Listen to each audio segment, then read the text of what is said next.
देखिए, जिस तरह की खबर आ रही है, उससे तो यही लग रहा है, अगर आप तालिबान के सोर्सेज़ की बात मानें, तो उनका कहना है कि उन्होंने लगभग 70 से 85% देश के ऊपर कब्ज़ा कर लिया अफ़गानिस्तान में।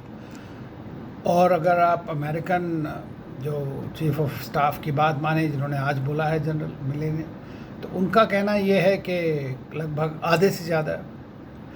दूसरी चीज़ आप ये देखिए कि एक्चुअल कब्ज़ा या एक्चुअल लड़ाई जो है वो तो है ही, लेकिन एक और तरह की लड़ाई चल रही है, वो है सोशल मीडिया की लड़ाई।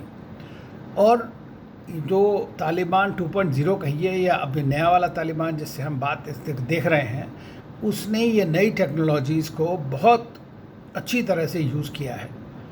और ये एक और बेटर सरकार से भी बेटर किया है। तो वो एक नैरेटिव क्रिएट कर सकते हैं उसमें।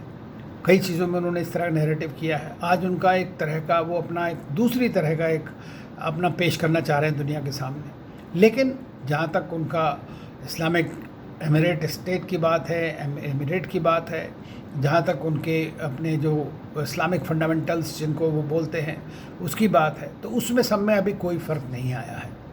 तो उन्होंने ये देखा है कि 20 साल से हम अमेरिका से लड़ते रहे और उसके बाद में अमेरिका को छोड़ के जाना पड़ा। उससे उनको एक तरह से ट्रायम्फलिज्म जिसको बोलते हैं, एक हर समय ऐसा लगता है कि हम जीत गए।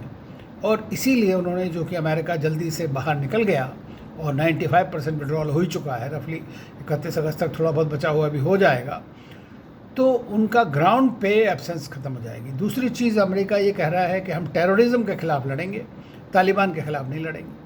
तो अभी आप ये भी नहीं कह सकते किस तरह से दूसरे कंट्रीज़ उसकी हेल्प करेंगे। तो अफ़गानिस्तान ने स्ट्रैटेजी ये बनाई हुई है कि पूरा पेरिफेरल एरिया जितना है, बॉर्डर्स हैं, जो चेक पोस्ट हैं, जहाँ से ट्रेड जाता है, उन सब को पहले कब्ज़ा कर लो। तो इसीलिए जैसा हमने देखा है, ताजिकिस्तान हो, उज़्बेकिस्तान, उनके बॉर्डर पे उन्होंने फोर्सेस को उनको सरेंडर करवाया, वो भाग भी गई छोड़ करके, जो अफ़गान फोर्सेस हैं काफ़ी सारी, उससे तो उन्होंने कब्ज़ा कर लिया। लेकिन वो स्पार्स पॉपुलेशन है, वहाँ पे ज़्यादा लोग नहीं हैं। जो खबरें आ रही हैं वो भी कोई ज़्यादा ठीक नहीं है। लगता है कि पुरानी वाली बातें ही दोबारा दोहराई जा रही हैं। तो बॉर्डर्स को कब्ज़ा करने का मतलब ये है कि जो अफ़गान का मतलब आप कहें, कंधार में भी लड़ाई चल रही जैसे, और उन्होंने पाकिस्तान बॉर्डर के साथ में उनकी पाकिस्तान की मदद से पूरी तरह से अपना कंट्रोल जमाया हुआ है वहाँ पे।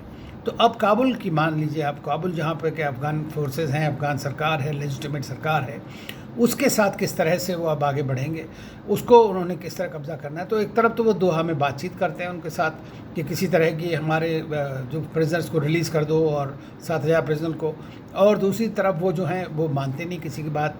टर्की को भी थ्रेट कर रहे हैं वो, कतार भी उनसे खुश नहीं है ज़्यादा, जो होस्ट करता रहा है आज तक सारी। अमेरिका बाहर चला गया, रशिया और चाइना जो है इस वक्त कोशिश कर रहे हैं उसमें। पाकिस्तान पूरी तरह से अफ़गानिस्तान तालिबान के साथ इन्वॉल्व है। भारत की जो पोजीशन है वो यही रही है कि जो भी वहाँ पर अब तक अचीवमेंट्स हुए हैं 20 साल तक, भारत ने इन्वेस्टमेंट भी किया है वहाँ पर, इंफ्रास्ट्रक्चर डेवलपमेंट्स किए हैं, कैपेसिटी बिल्डिंग करी हैं।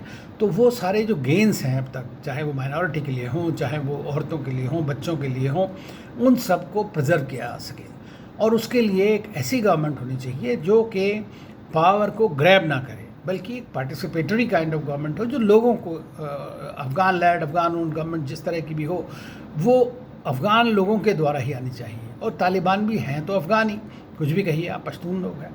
तो मेरा मानना ये है कि वहाँ पर सिचुएशन अभी और ख़राब होने के चांसेस हैं, ठीक नहीं हो सकती है जल्दी। दूसरी चीज़ ये, लोगों को अक्सर ये लगता है कि जो इतनी बड़ी 3 लाख की फ़ौज अमेरिकन्स कहते हैं कि उन्होंने क्रिएट करी है, वो किस तरह से ऐसे छोड़ के जा रही है। उनका इक्विपमेंट इनके हाथ में पड़ रहा है। आज खबरें आई हैं कि उन पर मिसाइल भी मिल गई हैं उनको, और उन्होंने शायद मिसाइल ईरान से ली थी। तो अभी भारत इस वक्त क्या कर रहा है अपने प्रोटेक्शन के लिए, अपनी चीज़ों के लिए? भारत इन्वॉल्व हो रहा है। तालिबान भी कहता है भारत को कि आप उस गवर्नमेंट की मदद ना करें, और चाहता तो तालिबान भी इन्वेस्टमेंट है। आखिरकार कटा के तो दुनिया चल नहीं सकती आजकल, दुनिया अगर कंट्री बनना है तो।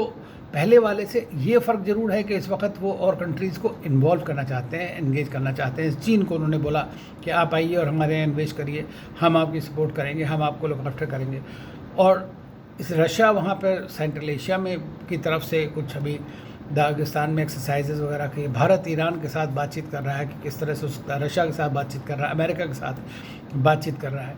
लेकिन जो मुद्दा मेरे ख़्याल से अफ़गानिस्तान का जो पेच है वो अभी भी इस्लामाबाद के थ्रू ही जाता है। तो इसलिए जब तक पाकिस्तान ठीक तरह रहेगा। अब हम ये देखें कि ये तालिबान और उस तालिबान में क्या फ़र्क है, तो देखिए आइडियोलॉजी में तो कोई फ़र्क नहीं है, एग्जैक्टली सेम आइडियोलॉजी है, बैकवर्ड आइडियोलॉजी है, मिडिएवल आइडियोलॉजी है, बट उनका प्रोजेक्शन जो है वो आज के ज़माने में जो टेक्नोलॉजिकल एडवांसमेंट्स हुए हैं उसको वो बड़ी बखूबी पाकिस्तान के GHQ के कुछ लोग कहते हैं उसके मदद से कर रहा है, लेकिन जो भी हो उसको यूज़ कर रहा है और उसका नैरेटिव जो है वो काफ़ी स्ट्रांग हो गया। अब जैसे फॉर एग्ज़ाम्पल उसने कहा कि हम अफ़गानिस्तान की ज़मीन से किसी भी नेबर के ख़िलाफ़ कोई भी टेररिस्ट एक्ट या किसी ग्रुप को पनपने नहीं देंगे या उनको काम नहीं करने देंगे। देखिए एक अच्छी बात, हर आदमी सोचेगा कि बड़ी अच्छी बात कही उन्होंने।